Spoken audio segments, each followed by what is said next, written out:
কেমন আছো? এটাকে কি বলো তোমরা? কি?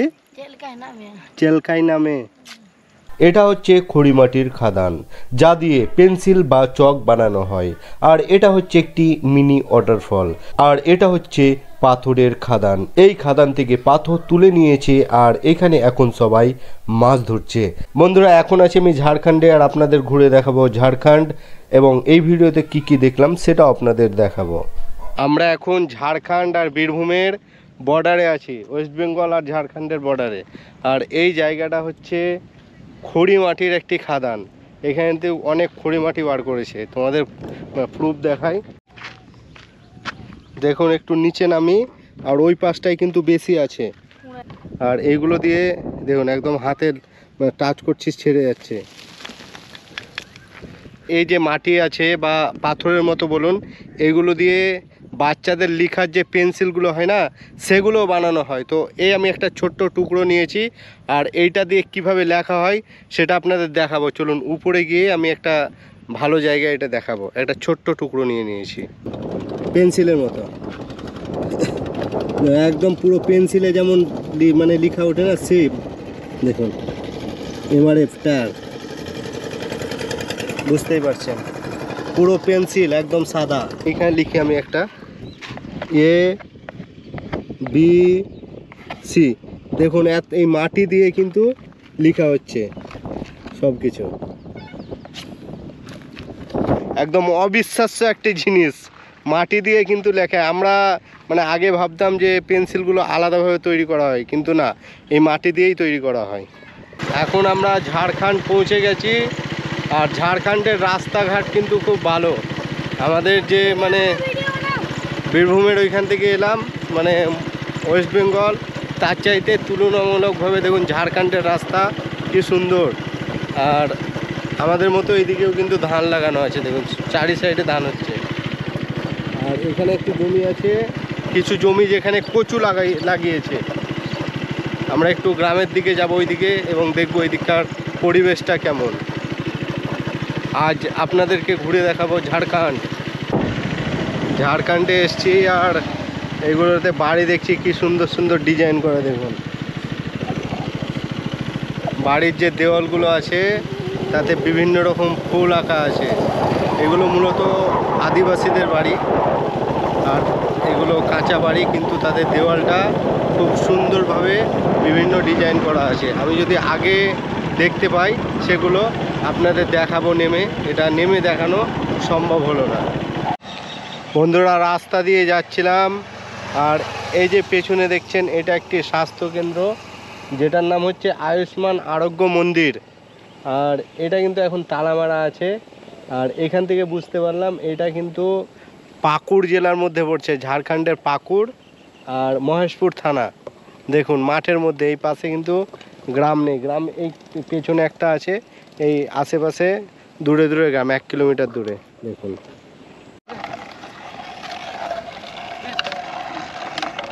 আচ্ছা,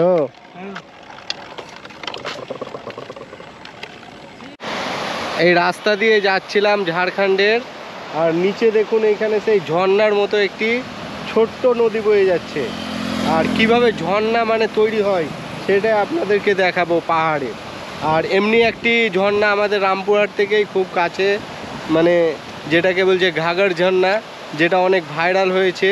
তো সেরকমই সেই টাইপের একটি ছোট্ট আপনাদেরকে দেখাবো এইখানে। আর আমরা নিচে নামবো এবং সেটা দেখাবো, আর কিভাবে ঝর্ণাটা তৈরি হয়েছে সেটাও আপনাদেরকে বলবো। ওই তো এই নামবি তোরা।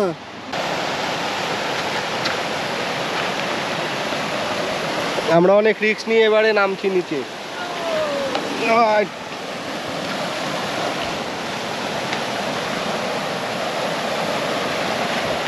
অবশ্যই এই পাশ দিয়ে রাস্তা ছিল একটা, তো আমরা এই পাশ দিয়েই নামলাম। আর আওয়াজটা দেখুন, ঝর্ণার যে আওয়াজ সেটা শুধু দেখুন। আর আমরা আবিষ্কার করলাম একটি ছোট্ট মিনি ঝর্ণা। দেখুন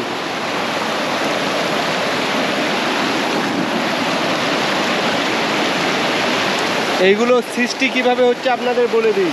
এই পাশ দিয়ে যখন নদী চলে আসছে তখন কি হয় দেখুন, এইখানে পাথর আছে নিচে, এই পাথরটাই কিন্তু বাধাপ্রাপ্ত করছে। আবার এই পাশটা অনেক খাল, তারপর কি হচ্ছে জলটা উপর থেকে নিচে পড়ে যাচ্ছে, আর দেখুন ঝর্ণার মতো সৃষ্টি হচ্ছে।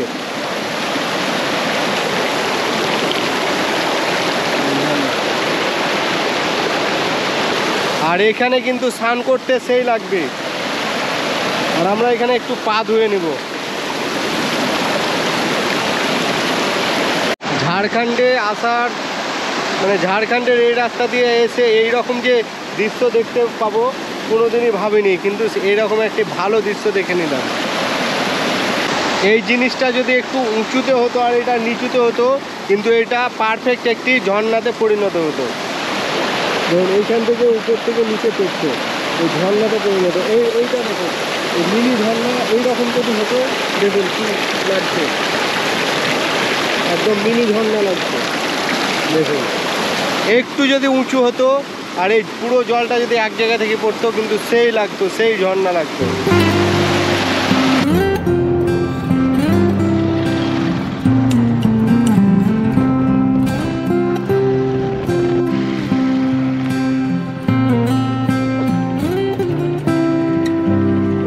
বন্ধুরা, আমরা ঝাড়খণ্ডের এবারে প্রথম খাদ দেখবো। খাদটা দেখুন, এইগুলো নিচু কেটে পাথর বার করা হয়েছে, আর খাদটা কিন্তু সেই মানে সেই নিচু, অনেক খাদ। আর দেখুন ওইখানে কিছু লোক আছে, তাদেরকে মানে দেখে হাঁস মনে হচ্ছে, আর ওরা কিন্তু ওখানে মাছ ধরছে। এটা মানে আমরা যে দিঘিগুলো দেখি না, অমনি বড়, অনেক বড় বড়। দেখুন সবাই মাছ ধরছে ওইখানে বসে বসে। আমরা ওইদিকে যাব এবং দেখব কত খাদ আছে। তোরা এগুলো আগে দেখেছিস? না, এদিকে প্রথম আসছি। কেমন লাগছে এগুলো? ভালো লাগছে দেখতে। নামবি নিচে? নিচে ওই এই করতে নামার জায়গা না, ওই নামবি কি তোরা? না, ভয় লাগছে নামতে। ওদেরকে নামতে ভয় লাগছে। দেখি যদি নামার রাস্তা থাকে আমরা অবশ্যই নামবো। আর এখন বর্ষার দিন তো গাড়ি নিয়ে নিচে নামানো, মানে গাড়িটা নিচে নামানো যাবে না।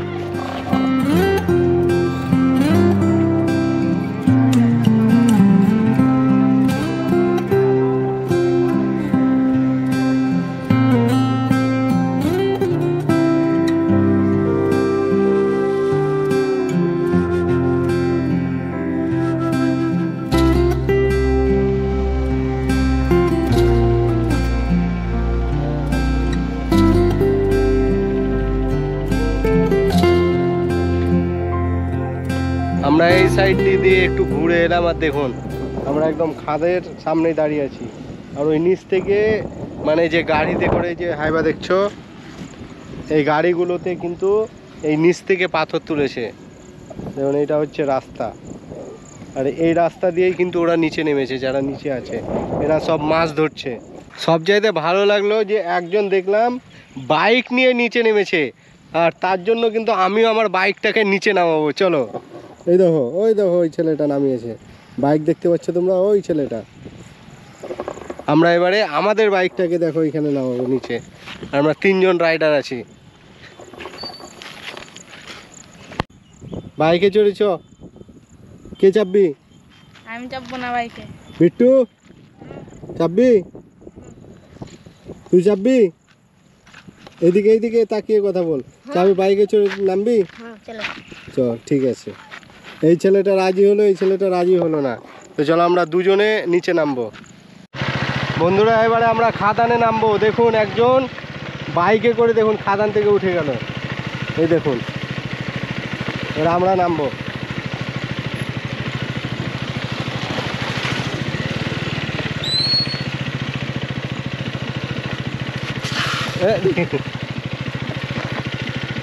এটা যেহেতু খাদান নিচুতে গড়ানি পুরোপুরি, তাই আমরা স্টার্টটাকে বন্ধ করে দেবো। দেখুন চাবিটা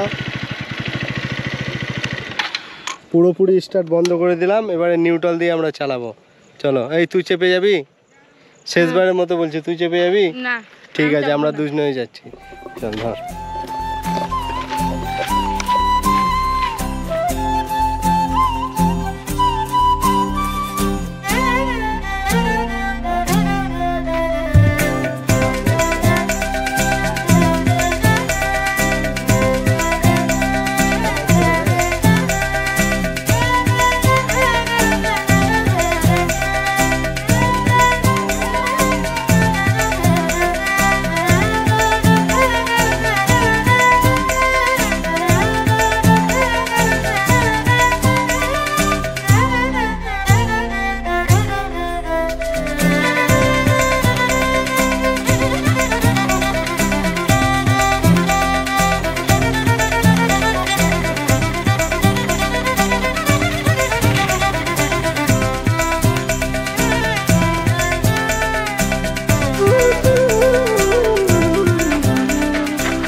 খাতারনাক একটি জায়গায় নামিয়ে দিয়েছি।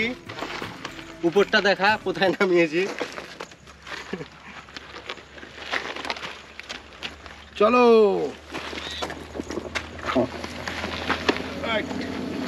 ভুলবশত আমি অনেক নিচে নামিয়ে দিয়েছি, এদিকে আসো।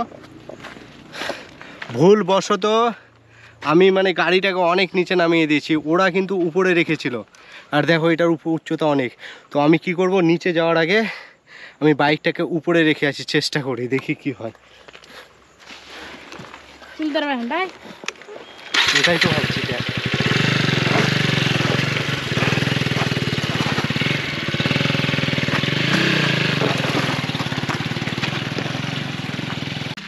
বন্ধুরা আমি ভয় খেয়ে নিয়েছিলাম যে এই নিচু থেকে আমি উঠতে পারবো কিনা। ফাইনালি আমি বাইকটাকে উপরে রেখে এলাম। আর দেখুন কত নিচুতে আছি, আপনারা বুঝতে পারবেন। এদিকে দেখুন গাড়ি যাচ্ছে। এই কিন্তু বড় যে গাড়িগুলো ছিল সেগুলো এই নিচে নামতো, আরও নিচে নামতো, কিন্তু রাস্তা তাদের ভালো ছিল। এখন রাস্তা পুরো খারাপ, মানে অনেক দিন ধরেই কিন্তু রাস্তা বন্ধ হয়ে আছে। আর এই ফাইনালি আমরা দেখুন নিচে চলে এসেছি। আর এই নিচে কিন্তু দেখুন সবাই ছিপ ফেলছে, ওই পাশটাই বেশি ফেলছে। চলুন আমরা একদম নিচে যাব এবং দেখব কে কত মাছ পেলো, তাই দেখবো। চলুন। মাছ পেলি বাবু? কি মাছ এগুলো? আমেরিকা। দেখে একটা বার করতো, একটা বার করে দেখাতো। হ্যাঁ এ দেখো কই মাছ পেয়েছে এরা, দেখো কি মাছ বলছে এটাকে? আমেরিকা। আচ্ছা, আমেরিকা মাছ যেগুলো হয় সেগুলো পেয়েছে। আর এটা তো কখন এসছিস তোরা? কখন এসছিস? হ্যাঁ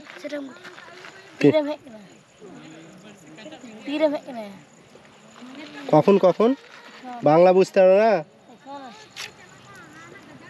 তোমরা? বলো তো এই তোমরা কি ভাষায় কথা বলছো? এটা সাঁওতালি ভাষায় এটা ফেলছো। এটাকে কি বলো তোমরা? বড়শি। আচ্ছা, আর এই খাদটাকে কি বলো? খাদান। কেমন আছো এটাকে কি বলো তোমরা? কি? চেলকাই নামে। ভালো আছি বললে কি হবে তাহলে? মর্জি নাই। মজগি নাই মা। মজগি নাই আমা। বন্ধুরা উচ্চারণ করতে পারছি না, আর ওরা কিন্তু বাংলা উচ্চারণ করতে পারছে না। কেমন আছো বললে কি বলে? বলো একবার ভাই, কেমন আছো বলে কি বলে তোমাদের সাঁওতালি ভাষায়? চেলকা। থাকো। দেখুন ওদের ভাষায় কথা বলছে, আমাদের বাংলা বুঝতে পারে না। দেখুন ওইখানে অনেকজন মানে ফেলছে ছিপ, ওরা কত পেয়েছে সেটা দেখবো। এই ছেলেটা এবারে মাছ ধরবে। কমপ্লিট হয়ে গেল। আচ্ছা, মাছ পেলে? আচ্ছা, মিস হয়ে গেল।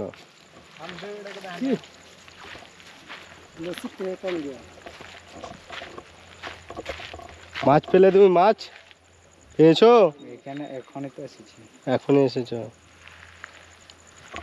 দেখো লোটা নিয়ে ছিপ ফেলছে, তুলে নিয়েছে একটি। কি মাছ এটা? চ্যাং।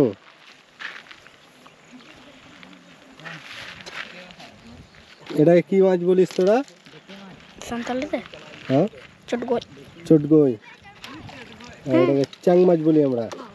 এই ছেলেটা ছিপ নিয়েছি, একটু কাছে আয়, নিয়ে ছিপ ফেলছি, দেখি মাছ ধরতে পারি কিনা। এই ধরতে পারবো? কখন খাবে? খাবে কখন? হ্যাঁ,